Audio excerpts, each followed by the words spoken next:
हो, यो दुनियाँको सबभन्दा खतरनाक ठाउँ हो जहाँ हजारौँ केटीहरू फँसेका छन्। कति कलेजका केटीहरू छन्, कति धनी केटीहरू छन्। आज म यसैको बारेमा कुरा गर्दैछु। यदि अहिलेसम्म पनि च्यानललाई सब्स्क्राइब गर्नुभएको छैन भने कृपया च्यानललाई सब्स्क्राइब गर्नुहोस् र एउटा लाइक गर्नुहोस्। यी सब केटीहरूलाई किडन्याप गरेर यहाँ ल्याइएको हो, जहाँ हजारौँ टिनेज केटीहरू छन्, कति धनी केटीहरू छन्, कति गरिब केटीहरू छन्।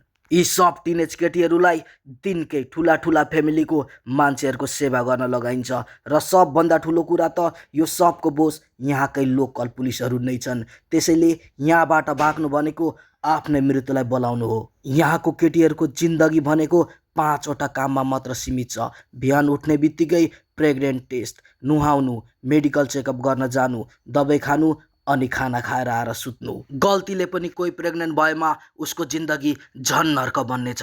जुन केटी प्रेग्नेन्ट हुन्छ उसलाई एक अलग सेन्टर पठाइन्छ जहाँ उसलाई बच्चा जन्माउन लगाइन्छ। बच्चा जन्मेपछि बच्चालाई बेचिन्छ र उसलाई त्यही काममा लगिन्छ। यो ठाउँको नाम के हो? को यहाँ फँसेका छन्, को निस्किए, को निस्किन बाँकी छन्, यी सबै जान्नका लागि कृपया पार्ट 2 लाई पर्खिनुहोस् र कमेन्टमा पार्ट 2 लेख्नुहोस्। हामी छिट्टै पार्ट 2 लिएर आउँदैछौँ।